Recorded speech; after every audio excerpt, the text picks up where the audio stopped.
Take a good look at that heart-healthy margarine tub in your fridge. It is a chemical stranger that hasn't existed for 99% of human history. For 50 years, we were told butter kills. Eat margarine. The result? Heart disease exploded. Yet, medieval peasants ate butter by the bowlful, but they didn't have heart attacks nor did their teeth rot, because they were consuming a hidden medicine that modern medicine forgot.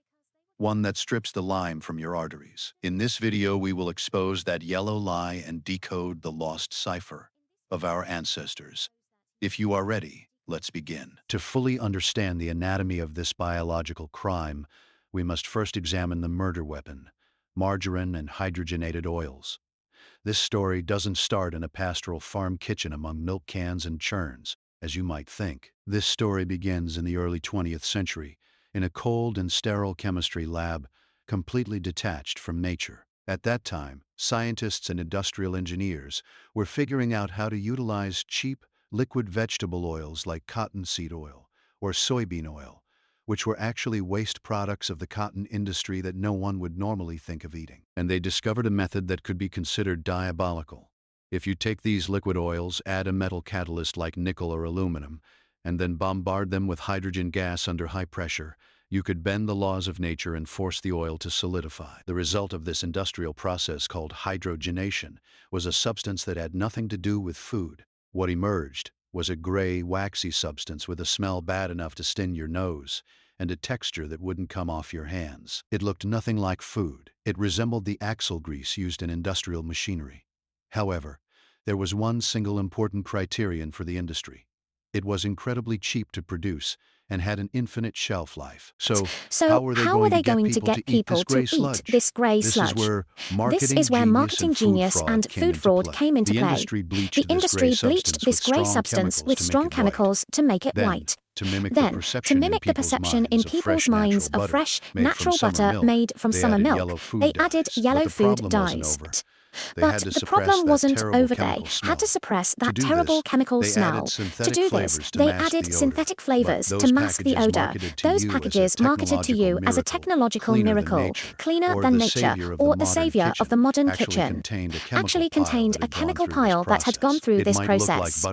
It might look like butter from the outside. It might behave like it when you spread it on bread.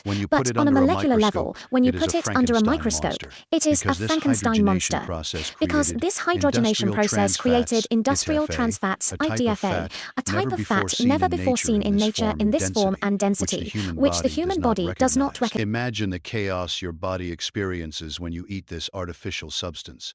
Your body is confused when it sees this molecule that it has never encountered throughout its evolutionary process. Your cells think it is a fatty acid and try to use it.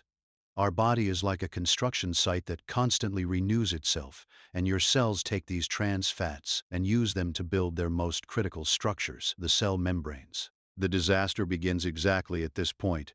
Each of the trillions of cells in your body is surrounded by a double-layered skin made of fat called the cell membrane. For this membrane to function healthily, to allow nutrients in and metabolic wastes out, it must be extremely fluid, flexible, and dynamic. Natural fats, saturated fats, and natural vegetable oils fit into this wall perfectly, like a well-oiled door hinge, maintaining functionality. However, trans fats are stiff in molecular structure. They are straight, rigid molecules that do not bend. When your body unknowingly builds your cell walls with these hard bricks because it has no other choice, your cells lose their flexibility and literally turn into plastic. What does it mean for cells to turn into plastic? It means the breakdown of cellular communication. For example, when your blood sugar rises, your pancreas secretes insulin, and insulin goes and knocks on the cell's door, saying, "Open the door, let the glucose in." But if the cell membrane has hardened with trans fats, the receptors, i.e. the doorbells, do not work. Insulin knocks on the door, but the cell cannot answer because the door is jammed. Glucose accumulates in the blood, while the cell starves inside. One of the mechanisms underlying insulin resistance and type 2 diabetes, the plague of the modern age, is this physical disruption of cell walls. But the damage is not limited to diabetes. When these artificial fats integrate into your tissues. They physically alter the structure of those delicate endothelial cells that line the arteries, pumping blood from your heart to your entire body. Biochemical research shows that trans fats transform cell membranes into a structure that is more interested in Think about this. For years we were told that cholesterol clogs arteries, yet trans fats make your artery walls sticky for cholesterol. So cholesterol doesn't just go and stick there on its own. The faulty building material, trans fat, UA, turns the vessel wall into a trap that catches cholesterol. Cholesterol is the firefighter coming to put out the fire, but you have coated the building with flammable material. Furthermore, your body has a natural defense system to protect the vessels, a critical immune signal called TGF-beta. Transforming growth factor beta normally protects your blood vessels against inflammation, acting like a cooling agent. When you consume trans fats and margarine, you suppress this protective signal. So, while making the vessel wall sticky on one hand, you turn off the fire alarm and the extinguishing system on the other. The result? Your vessels remain completely defenseless against damage, tearing, and plaque formation. We blamed butter for years, whereas the real arsonist was margarine. Butter was just an innocent witness at the crime scene. To understand why butter is an ancient superfood, we need to look not just at the arteries, but into the depths of our digestive system, our guts. The origins of words sometimes whisper truths that science has forgotten. The word butter is actually derived from butyric acid. This is not a nice-to-have substance for human health, but a short-chain fatty acid that is absolutely and indisputably critical. The trillions of bacteria living in your gut can produce some butyric acid if you give them the right fibers. However, butter is the only source where you can get this directly, readily, and intensively as food. So why is beauty readily and intensively? Because the cells lining your large intestine colon, the colonocytes, need this acid directly, not blood, to survive and produce energy. Butyric acid is the primary fuel source for these cells. Leaky gut syndrome, which modern medicine frequently mentions but struggles to solve, occurs precisely in the absence of this fuel. If you don't feed your gut cells, the tight junctions between them loosen, and your gut wall weakens and starts to leak. Toxins, undigested food particles, and bacteria that should stay in your digestive system leak into your bloodstream. This causes chronic inflammation, autoimmune diseases, and that famous brain fog all over the body. This was the advantage of our ancestors in the Middle Ages. Since they didn't have refrigerators, they ate butter by culturing, that is, fermenting it. This process both broke down lactose and increased probiotic bacteria. But most importantly, by eating plenty of butter, they were constantly repairing and feeding their gut walls. Modern science has proven that butyric acid is also a potent histone deacetylase HDAC inhibitor. Don't be afraid of this complex term. It means this: butyric acid talks to your DNA. It suppresses the genetic switches that trigger inflammation and cancer formation, meaning it gives your genes a command to calm down. Today, we removed the only food butter that heals the gut from the table and replaced it with inflammatory seed oils that strip away the protective mucus layer of the gut like soap. And then we wonder why everyone has irritable bowel syndrome, IBS, or Crohn's disease. And of course, that famous myth, you can't cook with butter, it burns. This is perhaps one of the most successful brainwashing operations of the food industry. It is a half-truth fabricated to sell you oils claimed to be heat-resistant, but which are actually already oxidized in the factory. Yes, technically, the milk proteins, casein and milk sugar lactose in butter can burn at very high heat. But our ancestors weren't stupid. They didn't take butter and throw it directly into a roaring fire. They clarified it. This method, known as clarified butter in Europe and ghee in India and Eastern cultures, is the pinnacle of kitchen chemistry. When you slowly melt butter over low heat and separate the foam proteins on top and the water settling at the bottom, what remains is 100% pure golden yellow butter fat. Do you know what the smoke point of this pure fat is? Exactly 250 degrees Celsius, 480 degrees Fahrenheit. This is much higher than most vegetable oils on the market. Polyunsaturated oils like corn, sunflower, or soybean oil are chemically unstable due to their double bonds. When exposed to heat, or sometimes even just light, they oxidize. When heated in a pan, they turn into toxic aldehydes, i.e. carcinogenic compounds. You think you are frying potatoes, but you are actually coating your food with a sludge that generates free radicals. However, saturated animal fats like butter and tallow are incredibly stable because they are saturated at the molecular level, meaning there are no double bonds between carbon atoms to break. They do not break down at high heat. They do not turn into carcinogens. When the medieval cook used clarified butter, they were cooking their food with a pure, unspoiled, and nutritious fat, even over an open fire. Modern humans, thinking they are being healthier, poison their food with oxidized oils that accelerate. Now let's return to the true hero of our story, medieval butter, and that big, forgotten secret I promised you at the beginning of the video. Why was this fat considered not just an energy source but a medicine? Why did our ancestors treat spring butter as a sacred object? Because that butter was the carrier of a powerful, fat-soluble nutrient that modern science could not even define until the late 20th century, but in whose absence the body slowly decays. The discovery of this secret began with the epic journey of a visionary dentist named Dr. Weston Price in the 1930s. Dr. Price was fed up with the increasing dental cavities, narrowing jaws, and sickly children he saw in his office. To get to the root of the problem, he traveled to the most isolated corners of the world, untouched by modern civilization. He went from the snowy valleys of the Swiss Alps to the windy outer Hebrides of Scotland, from the savannas of Africa to the islands of Polynesia. He studied people who had not yet met modern foods like sugar, white flour, canned foods, and vegetable oils. When he looked at the diet of the peasants living in the Low Chental Valley of Switzerland, he saw that they consumed amounts of fatty cheese, butter, and whole milk that would kill a modern cardiologist with a heart attack. So what was the result? Were these people sick? No. Dr. Price could not find a single dental cavity in these children. Their faces were broad, their teeth were arranged like pearls, there were almost no buck or crooked teeth. Their skeletons were sturdy, their shoulders broad, and their characters cheerful.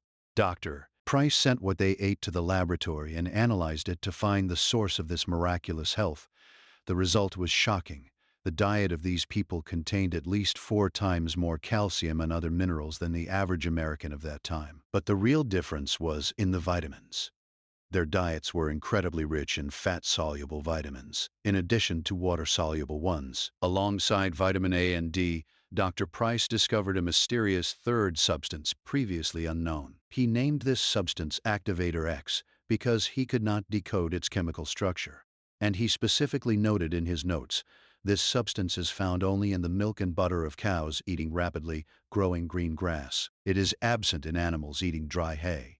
Today, after 70 years, we have solved this mystery. That miraculous substance Dr. Price called Activator X is vitamin K2, specifically the MK4 form. And this vitamin is likely the biggest missing link in the modern Western diet, the root cause of our diseases. Here is the terrifying scientific truth that your doctor probably didn't tell you, or perhaps doesn't know. In the modern world, we are living a calcium paradox. Look around you. Millions of people suffer from osteoporosis, bone loss, their bones breaking like glass. But these same people simultaneously suffer from atherosclerosis, hardening of the arteries, meaning their vessels are calcifying. Think about this paradox. The calcium that should be in your bones doesn't stay there, it mixes into the blood. The calcium that shouldn't be in your arteries goes and sticks to the vessel walls, turning them into stone, while our soft tissues, kidneys, vessels, joints, calcify and petrify, our hard tissues, skeleton, soften, and crumble. Why? Is calcium missing? No, most of us get enough calcium. What is missing is the traffic cop. Vitamin K2 is the traffic cop in your body. The mechanism works like this. When calcium enters your body, it is like a stupid stray mine. It doesn't know where to go. Vitamin K2 activates a special protein called Osteocalcin. You can think of osteocalcin as a biological claw or a crane. Vitamin K2 opens this claw carboxylation process. This activated claw catches the stray calcium in the bloodstream, rips it from the vessel walls, kidneys and soft tissues, and takes it to cement it like mortar into the bones and teeth where it belongs. Without K2, this claw stays closed. Swallow as many calcium pills as you want. Drink as much milk as you want. If you don't have vitamin K2, that calcium won't heal your bones. It will go and clog your coronary arteries. The secret to why medieval people's teeth didn't rot and their hearts didn't turn to stone was this biological traffic cop. But here is the big wow moment, and the key point of medieval butter lies here. You cannot get vitamin K2 from just any butter you pick up at the market. This is a magnificent chain reaction established by nature. Cows cannot create vitamin K2 out of thin air. They cannot synthesize it in their bodies. They need raw material to produce it. This raw material is vitamin K1, and vitamin K1 is found only in photosynthesizing, chlorophyll-filled, lush, rapidly growing grass. The process is as follows. The sun grows the grass. Vitamin K1 is formed. The cow eats this fresh grass. The tremendous bacterial flora and digestive system in the cow's rumen take the K1 in the grass, convert it into K2, MK4, which is biologically more active and usable for humans. Then it stores this precious vitamin inside the fat of its milk. That is, in the butter. This is why spring butter or May butter was considered sacred in the Middle Ages and ancient cultures. Its color was so dark yellow, almost close to orange, that if you looked inside, you could see the explosion of beta-carotene and vitamins. Go to the supermarket today and open that cheap butter package. What is its color? Pale, sickly white, or at best a light cream color. Because the cows that butter came from never saw a green meadow in their lives. They were fed in cramped cages with genetically modified corn, soy, and grain mash. There is no vitamin K1 in grain. A cow that doesn't get K1 cannot produce K2. That cow is just a biological machine. It produces milk, but there is no soul, no Activator X in that milk. Knowing that this pale color is not appetizing, the industry adds food coloring, annatto or beta-carotene to dye it yellow, just like they do with margarine. When you buy that butter from the market, you're essentially eating a ghost. You get the fat, you get the calories, but you miss the medicine that made your ancestors so strong. The medieval peasant was eating a powerful multivitamin with the butter on his bread. You are consuming only a painted calorie block. The difference is as great as the difference between merely surviving and truly living. So in light of all these scientific facts and historical evidence, where do we go from here? We are living in a transition period where the official food pyramid is slowly crumbling under the weight of scientific evidence. However, market shelves are still full of poison.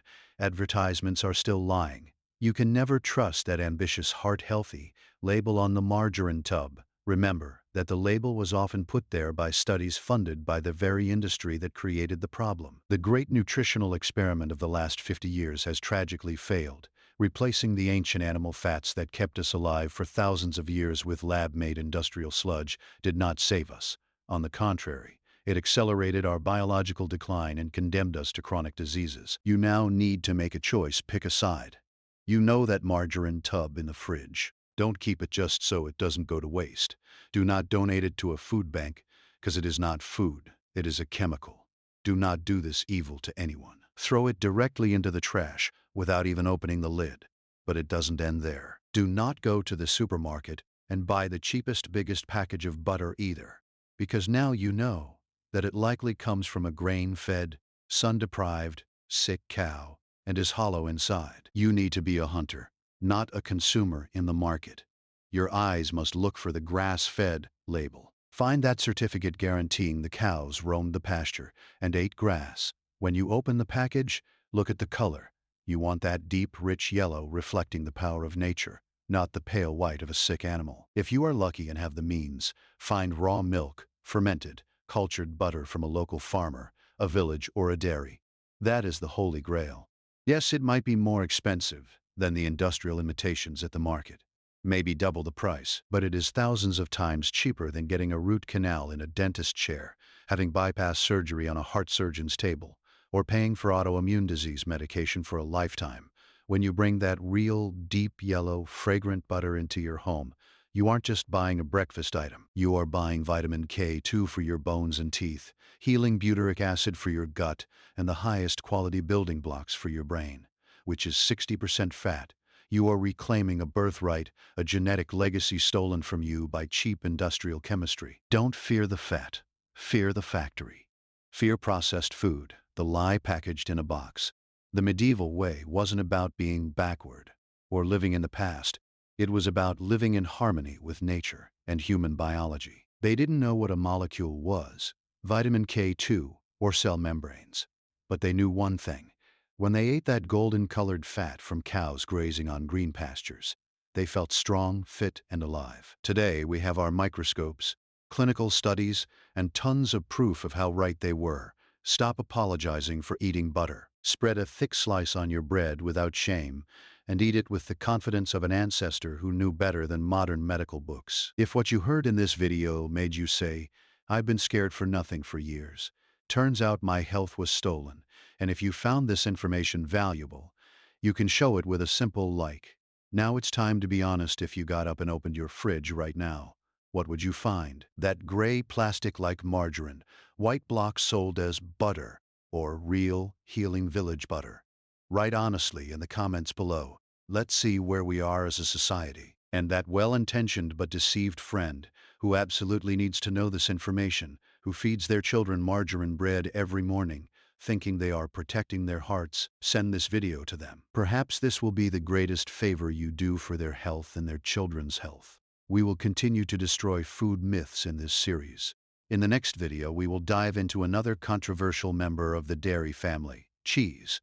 How was medieval cheese a probiotic bomb? Why did it last for years without spoiling, while modern cheese looks like dead plastic wrapped in nylon? You don't want to miss the scientific facts in that video. Until then, stay healthy, stay skeptical, and most importantly, stay real.